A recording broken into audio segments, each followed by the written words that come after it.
اور اپنے شوہر کی اطاعت اور خدمت کرے۔ یہاں پر ایک بات میں بتا دوں، میاں بیوی کا رشتہ یہ غلام اور نوکر کا رشتہ نہیں ہے، یہ آقا اور نوکر کا رشتہ نہیں ہے۔ اگر شوہر یہ سمجھتا ہے بیوی میری لونڈی ہے، بیوی میری نوکرانی ہے، تو وہ بھی غلط ہے، اور اگر بیوی یہ سمجھتی ہے کہ شوہر میرے اشارے پر ناچے تو یہ بھی غلط ہے۔ شوہر اور بیوی کا رشتہ محبت کا رشتہ ہے، لیکن گھر کا اور پریوار کا مکھیا مرد ہے، اس لیے بیوی کو چاہیے کہ شوہر کی بات مانے۔ ہاں اگر شوہر کی بات غلط بات ہے، ناجائز بات ہے، تو بیوی کو نہیں ماننا ہے، لیکن جو صحیح بات ہے وہ بیوی کو ماننا ہے۔ وَأَطَاعَتْ زَوْجَهَا، اپنے شوہر کی اطاعت کرے۔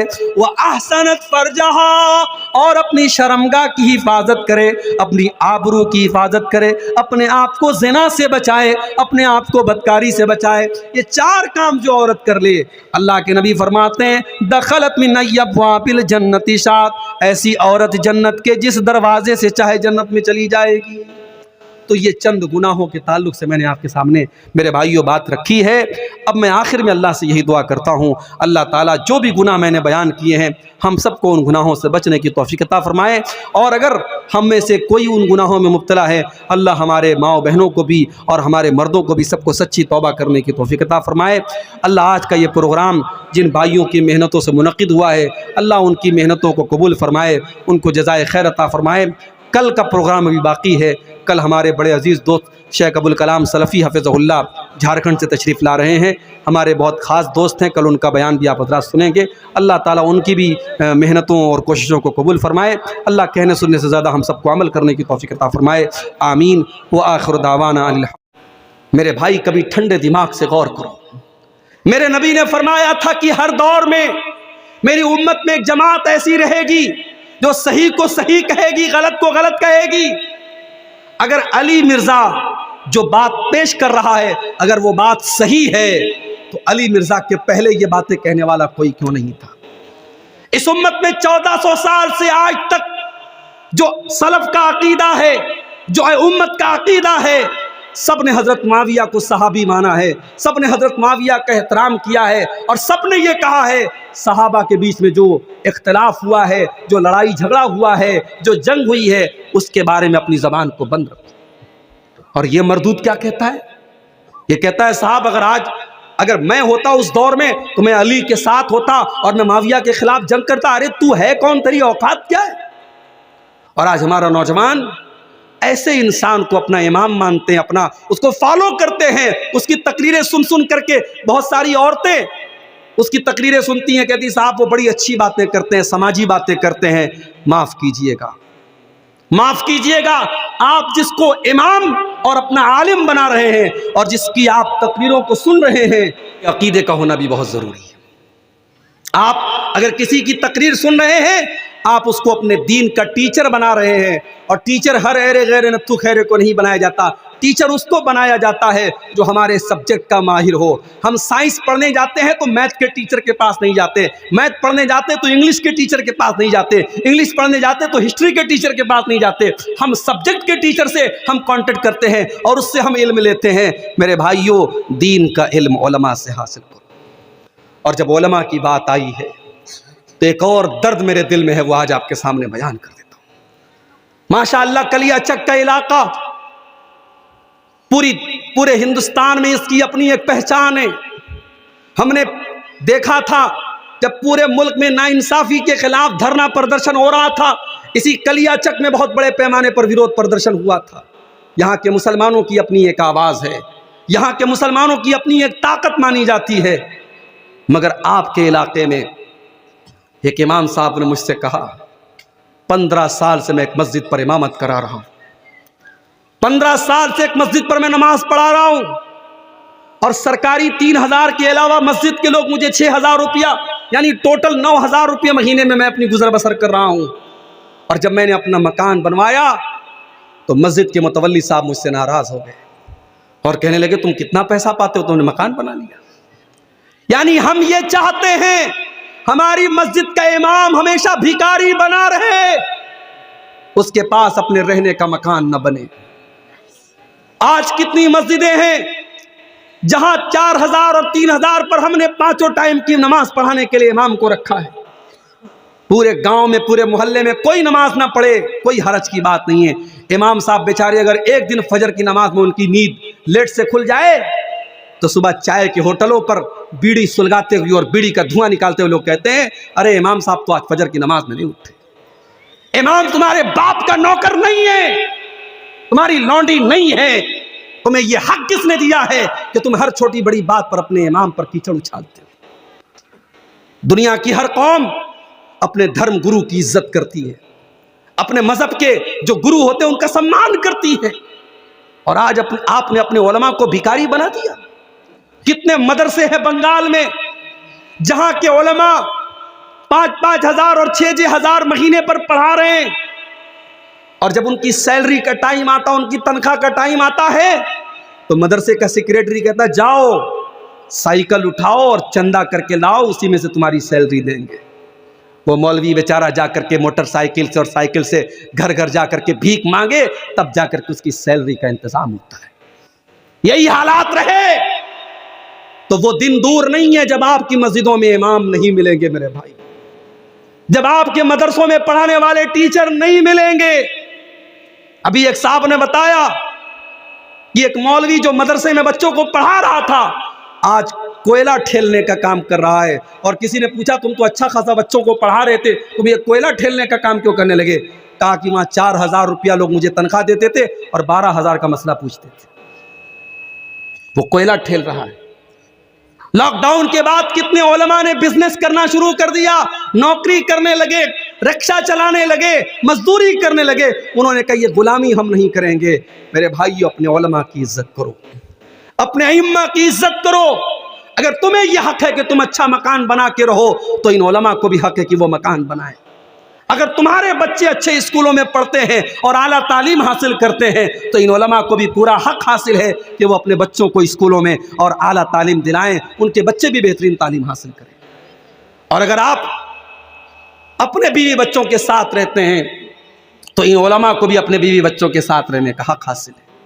کتنی مسجدوں کے امام ہیں ان کو چھوٹی سی کوٹری دی گئی ہے، وہ فیملی کے ساتھ نہیں رہ سکتے، وہ پریوار کے ساتھ نہیں رہ سکتے، وہ بیچارے شادی ہو چکی ہے، بیوی گاؤں میں رہتی ہے، 2-2 مہینے پر 3-3 مہینے پر امام صاحب اپنی بیوی کے پاس جاتے ہیں، اپنے بچوں کے پاس جاتے ہیں، بچوں کا باپ موجود ہے، بچے یتیم کی زندگی گزار رہے ہیں، شوہر بیوی کا شوہر موجود ہے اور بیوی بیوہ کی زندگی گزار رہی ہے۔ معاف کرو میرے بھائی، آپ نے اپنے علماء کو جیتے جی مار ڈالا، ان کے بچوں کو یتیم بنا ڈالا، ان کی عورتوں کو بیوہ بنا ڈالا۔ جس امام کے لیے آپ نے چھوٹا سا کمرہ بنایا ہے، ایک فیملی کوارٹر کا انتظام بھی آپ کر سکتے تھے۔ اگر آپ اپنے بچوں کے ساتھ رہنا چاہتے ہیں، اپنی بیوی اور پریوار کے ساتھ رہنا چاہتے ہیں تو ان علماء کو بھی پورا حق حاصل ہے کہ اپنے پریوار کے ساتھ رہیں۔ اپنے علماء کو اتنا ذلیل مت کرو میرے بھائی۔ 15 سال ایک مسجد پر امامت کرانے والا آج 4-5 ہزار روپیہ اگر مسجد کمیٹی سے پا رہا ہے تو آپ اس پر اعتراض کریں تو مکان کیوں بنوا رہا ہے، تو گھر کیوں بنوا رہا ہے، تجھے گھر بنانے کا کوئی حق حاصل نہیں۔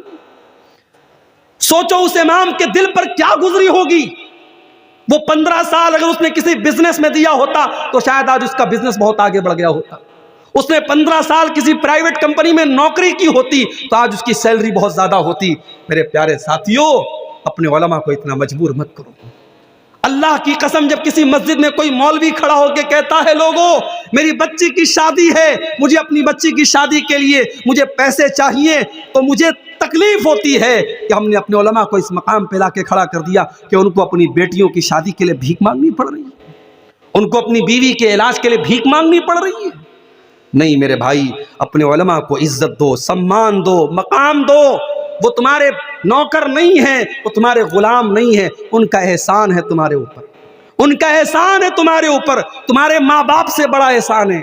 تمہارے ماں باپ تو تمہیں پالتے ہیں، تمہیں پوستے ہیں، تمہیں جنم دیتے ہیں، مگر یہ علماء تمہیں دین سکھاتے ہیں، تمہیں نماز پڑھاتے ہیں، تمہیں حلال بتاتے ہیں، تمہیں حرام بتاتے ہیں، تمہیں جائز بتاتے ہیں، تمہیں ناجائز بتاتے ہیں۔ ان علماء کو ان کا مقام دو میرے بھائی۔ وہ 99 لوگوں کا جو قاتل تھا وہ جب پہنچا تو عالم کے پاس نہیں پہنچا، عابد کے پاس پہنچا۔ وہ بہت بڑا عبادت گزار تھا مگر عالم نہیں تھا۔ اس سے جا کے کہا کہ صاحب میں نے 99 لوگوں کا مرڈر کیا ہے اور اب میں توبہ کرنا چاہتا ہوں، میں کیا کروں؟ اب چونکہ وہ عالم نہیں تھا تو اس نے مسئلہ غلط بتایا۔ عالم ہوتا تو شاید غلط نہ بتاتا۔ علماء سے بھی غلطی ہو سکتی ہے، مگر ظاہر ہے جس کے پاس علم نہیں ہے اس کی غلطی ہونے کا چانس زیادہ ہے۔ اس نے کہا 99 لوگوں کے قاتل، تو بڑا آیا توبہ کرنے، 900 چوہے کھا کر کے بلی حج کرنے چلی آئی، تو چلا جا، تیری توبہ قبول نہیں ہوگی، اللہ تجھے معاف نہیں کرے گا، تو نے 99 لوگوں کا خون بہایا ہے، اللہ تیری توبہ قبول نہیں کرے گا۔ اس نے کہا ایسی بات ہے، اگر میری توبہ اللہ قبول نہیں کرے گا تو چلو ایک گناہ میں اور کر دیتا ہوں۔ اس نے اس عابد کو بھی قتل کر ڈالا اور 100 قتل اس نے پورے کر دیے، اس نے 100 قتل کر دیے، 100 قتل کر دیے۔ پھر اس کے دل میں توبہ کا خیال آیا، پھر اس نے پوچھا کسی سے میں توبہ کرنا چاہتا ہوں، کیا کروں؟ کسی نے بتایا فلاں کے پاس چلے جاؤ، وہ اس دور کا سب سے بڑا عالم ہے۔ وہ اس کے پاس پہنچا، وہ واقعی میں عالم تھا۔ اس سے جا کر کے کہا کہ میں نے 100 لوگوں کی ہتیا کی ہے، 100 لوگوں کو قتل کیا ہے، میں توبہ کرنا چاہتا ہوں، میں اللہ سے معافی مانگنا چاہتا ہوں، کیا اللہ میری توبہ قبول کرے گا؟ اس عالم نے جواب دیا من یحول بینک و بین اللہ، اگر تو توبہ کرنا چاہتا ہے، اگر تو اللہ سے معافی مانگنا چاہتا ہے تو کون تیرے بیچ میں اور اللہ کے بیچ میں رکاوٹ بن سکتا ہے؟ تو اللہ سے توبہ کر لے، تو اللہ سے معافی مانگ لے، اللہ ضرور تیری توبہ کو قبول کرے گا۔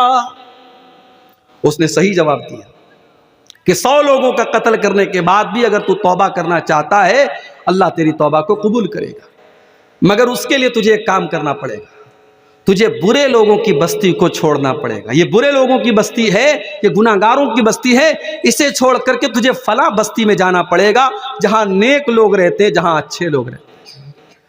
پتہ یہ چلا میرے بھائیوں، انسان کے اوپر صحبت کا بھی اثر پڑتا ہے۔ شرابیوں کے ساتھ بیٹھو گے شرابی ہو جاؤ گے، زانیوں کے ساتھ بیٹھو گے زنا تمہاری نظر میں ہلکا ہو جائے گا، بے نمازیوں کے ساتھ بیٹھو گے تو نماز کی وقت اور اہمیت کم ہو جائے گی۔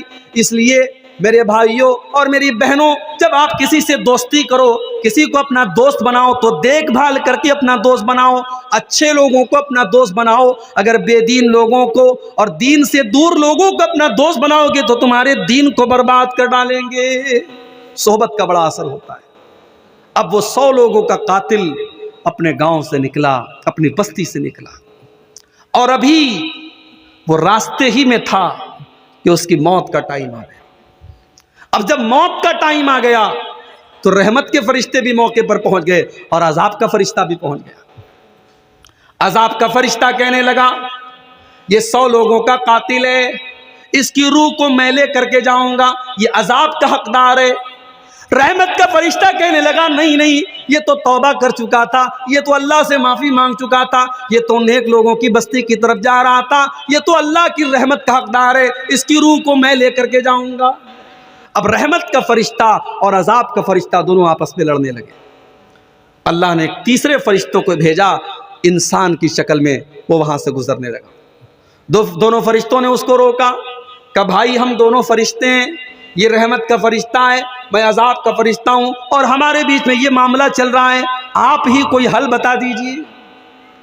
تو اس فرشتے نے جو انسان کی شکل میں اللہ کی طرف سے بھیجا گیا تھا، اس فرشتے نے یہ فیصلہ کیا کہ ایک کام کرو، تم لوگ تو فرشتے ہو، تمہارے لیے کوئی مشکل نہیں ہے، تم پورے راستے کا ماپ کر لو، پورے راستے کو ناپ لو، اگر یہ گنہگاروں کی بستی سے زیادہ قریب ہے تو اس کو عذاب کا فرشتہ لے کر کے جائے گا، اور اگر یہ نیک لوگوں کی بستی سے زیادہ قریب ہے تو اس کو رحمت کا فرشتہ لے کے جائے گا۔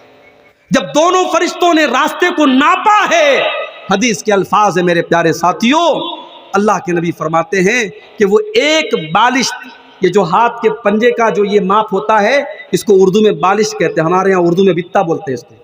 ایک بتہ یا ایک بالشت جو ہے وہ انسان، وہ 100 لوگوں کا جو قاتل تھا وہ نیک لوگوں کی بستی سے زیادہ قریب تھا، اللہ کی رحمت کا فرشتہ اس کو لے کے گیا ہے۔